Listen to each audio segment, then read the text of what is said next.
लेकिन ये तमाम जो आइडियाज हैं और इथेनॉल को लेकर सर जो आपका प्रेम है, जो ऑल्टरनेटिव्स हैं पेट्रोल डीजल के, उनको लेकर जो आप काम कर रहे हैं, इनमें से ये सारे आइडियाज आपको ऑफिसर्स अधिकारियों के साथ बैठकर आते हैं या फिर जब आप अपने खेत में हल जोतते हैं और वहां पर खेती करते हैं उस दौरान भी कुछ ऐसे आपको आइडियाज आ जाते हैं जिनको आप इम्प्लीमेंट करते हैं बैठकों के बीच में? बेसिकली मैं किसान हूँ और वैसे बहुत ज्यादा विद्वान नहीं हूँ, पर मुझे 13 डिलीट्स मिली है, डॉक्टरेट्स। उसमें से 6 डिलीट मुझे एग्रीकल्चर साइंस में मिली है। मैं वाटर कंजर्वेशन में काम करता हूँ और मैं ये देश के किसानों को, क्योंकि हमारे ग्रामीण कृषि, रूरल, ट्राइबल, फॉरेस्ट, इसमें बहुत समस्या है। अभी भी गरीबी, भुखमरी और बेरोजगारी है। हमारी सरकार बहुत कोशिश कर रही है उसके विकास के लिए।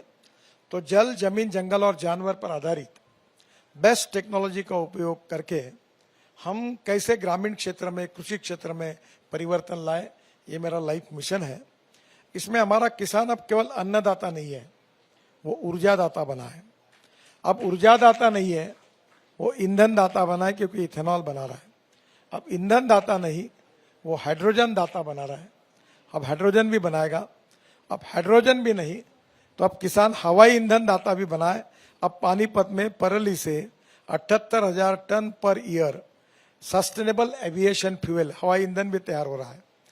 और इसके बाद किसान ये अन्नदाता, ऊर्जादाता, ईंधन दाता, हाइड्रोजन दाता, अब बिटुमिन दाता भी, डांबर दाता भी बना है। परली से डांबर बनाकर हमने NHI ने नागपुर जबलपुर रोड पर पहला 1 kilometre road central research road organisation और प्राज इंडस्ट्री के सहयोग से बनाया है। और सेंट्रल रिसर्च रोड ऑर्गेनाइजेशन ने सर्टिफिकेट दिया है कि पेट्रोलियम बिटुमेन से भी वो रोड अच्छे क्वालिटी का बना है। तो अब किसानों का केवल गेहूं, चावल, मक्का और गन्ना लगा के किसान का भविष्य नहीं बदल सकता। तो diversification of agriculture towards energy and power sector, ये मेरा मिशन है और उसमें मैं काम कर रहा हूँ। किसानों के लिए आप काम कर रहे हैं और जैसे कि मैंने ऑल्टरनेटिव्स का भी जिक्र किया, लेकिन अगर इतने ऑल्टरनेटिव्स आप बना देंगे गडकरी साहब, तो विपक्ष की पेट्रोल और डीजल को लेकर पॉलिटिक्स तो खत्म हो जाएगी।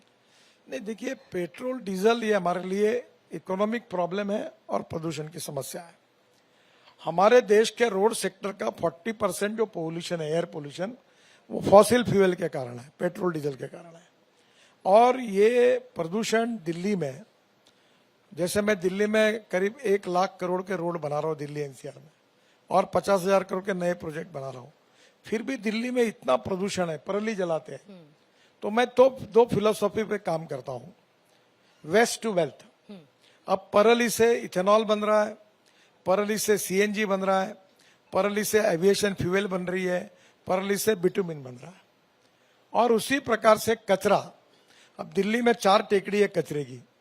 अब गाजीपुर के टेकड़ी की 7 मीटर हाइट कम हो गई, क्योंकि पूरा कचरा हमने UR2 हाईवे में डाल दिया और ये दिल्ली मुंबई हाईवे में डाल दिया। तो धीरे धीरे हमारे देश को जल प्रदूषण, वायु प्रदूषण और ध्वनि प्रदूषण से मुक्त करना, फॉसिल फ्यूल के प्रदूषण से मुक्त करना, ट्रैफिक जाम से मुक्त करना, और उसके साथ साथ ethics, economy, ecology and environment.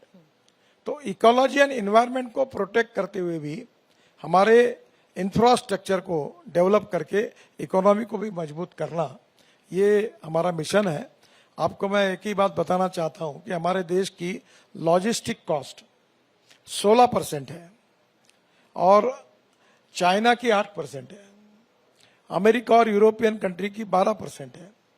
पर अभी कानपुर IIT और चेन्नई IIT और बंगलोर IIM ने एक रिपोर्ट प्रकाशित किया है कि हिंदुस्तान के रोड अच्छे बनने के कारण 6% लॉजिस्टिक कॉस्ट कम हुई है, यानी 16 से 11 पर आई है।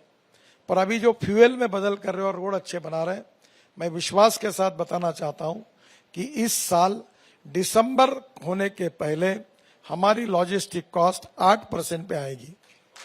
अगर 8% पे आएगी, यानी 16 से 9% पे आएंगी, तो 7% अगर कम होगी तो हमारा एक्सपोर्ट 1.5 गुना बढ़ेगा, और 1.5 गुना बढ़ेगा तो रोजगार निर्माण होगा, गरीबी दूर होगी, और एक प्रकार से देश में प्रधानमंत्री जी का जो सपना है आत्मनिर्भर भारत का, वो हम पूरा करने में यशस्वी होंगे।